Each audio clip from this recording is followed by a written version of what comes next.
Now let's talk about the reactions from Europe. Britain, France, and Germany called for resumption of U.S.-Iran negotiations and condemned Iranian attacks on countries in the region, falling short, actually, of commenting U.S. and Israeli attacks on Iran. So let's bring Dave Keating, live from Brussels.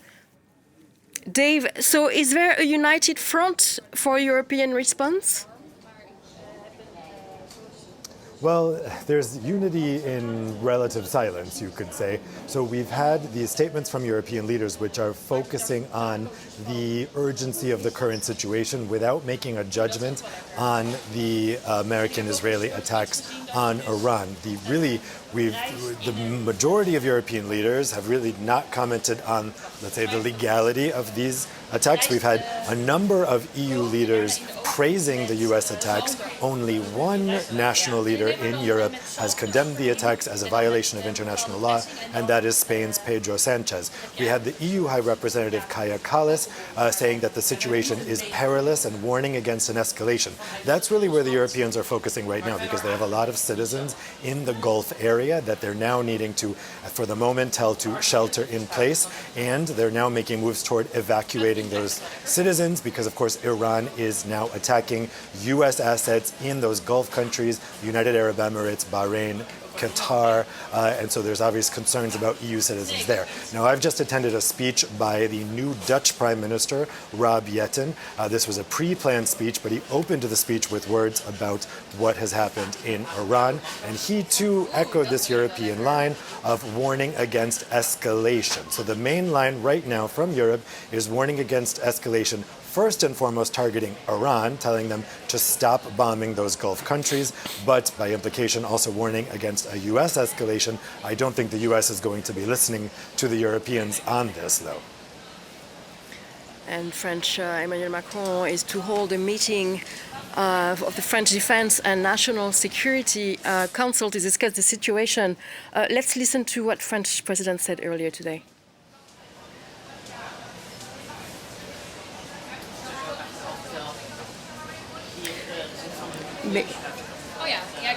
So we were supposed to listen to French President, but so what else do you know about this meeting?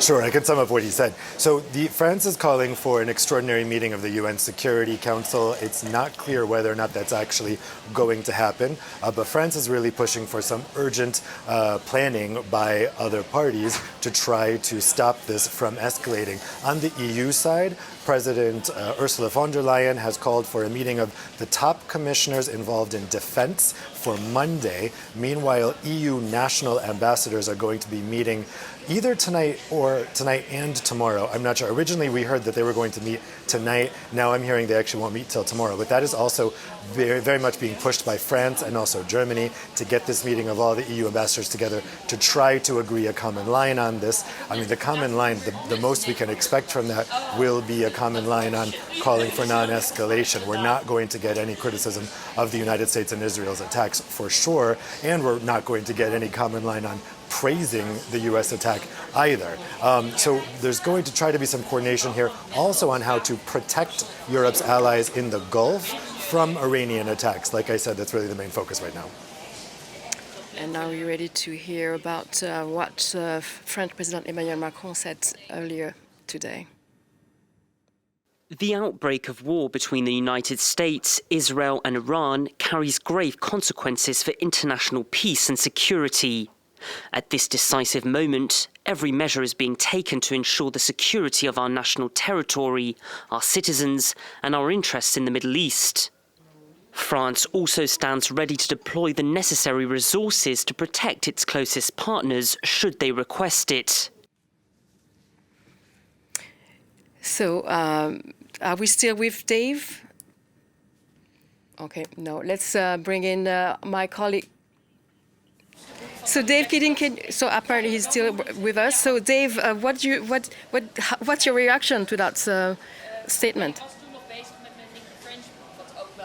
Well, I think that the Europeans are in a difficult situation here because, on one hand, this is probably a violation of international law, so they don't want to go too far ahead in praising it. But at the same time, of course, there is no love lost between European governments and the regime in Iran, who all European governments are not friends with. So they don't want to be seen in any way of trying to protect or defend the regime in Iran, but a lot of them are also wary of going too far here in praising what could be a violation of international law. We saw the same thing happen when the U.S. attacked Venezuela, the Europeans trying to skirt this line. So when we hear that European leaders they're reaching out to their allies in the region, which includes Israel, I believe the Chancellor Merz has had a phone call with Israeli Prime Minister Benjamin Netanyahu, again trying to assure them that they can be protected, and in particular that EU citizens, European citizens that are in those Gulf countries and in Israel, the European allies, can be protected for now, shelter in place, and perhaps moves toward evacuation. And there was also some reactions from Germany. The Chancellor Friedrich Merz talked on the phone to Israel's Prime Minister Benjamin Netanyahu. Exactly, yeah. So we're seeing coordination now with the allies. We know that European leaders have also reached out to the leaders of the Gulf countries, Qatar, Bahrain, UAE, because they are right now under attack by Iran. Now, Iran is targeting U.S. military bases in those countries, but of course it means the closure of airspace. There have been unconfirmed reports that people on the ground may have been hit. These attacks have been intercepted, we understand, for the most part by U.S. anti-missile technology. But still, it may be the case that some of the debris, once those missiles get intercepted, can fall to the ground and injure people. This is also the case, obviously, for Israel. In the past, we saw that Iran struck back at Israel as well when these attacks happened. So, of course, we have the Iron Dome in Israel that is meant to protect people from attacks like this. It doesn't always go as planned, though. So right now, people are sheltering in place. And I think one of the things that European leaders will be talking about with the leaders in this region is how to protect civilians as much as possible as this continues. And it was to point out that British Prime Minister Keir Starmer, French President Macron, and German Chancellor Merz, they were quick to point out that they did not take part in these strikes.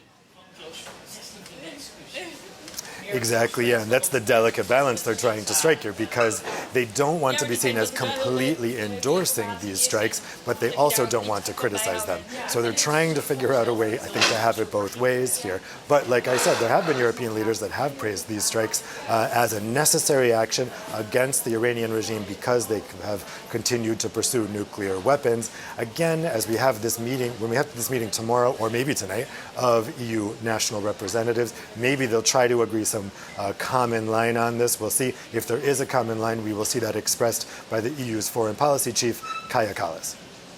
And the British Prime Minister Keir Starmer also reacted. So what's specific between the relationship between the two countries with the UK, including the UK? Yeah, so the UK has, again, told its citizens to shelter in place in these Gulf countries.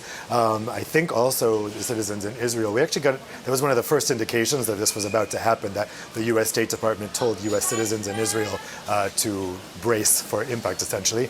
And so, again, these talks between Keir Starmer and the leaders in the region, of allies in the region, are very much focused at this point on protecting civilians, and in particular on protecting their own citizens, of which there are a lot in these countries, especially in the Gulf countries. There are a lot of Europeans who live in these countries who are right now going to be feeling very, very anxious as Iran is raining missiles toward them.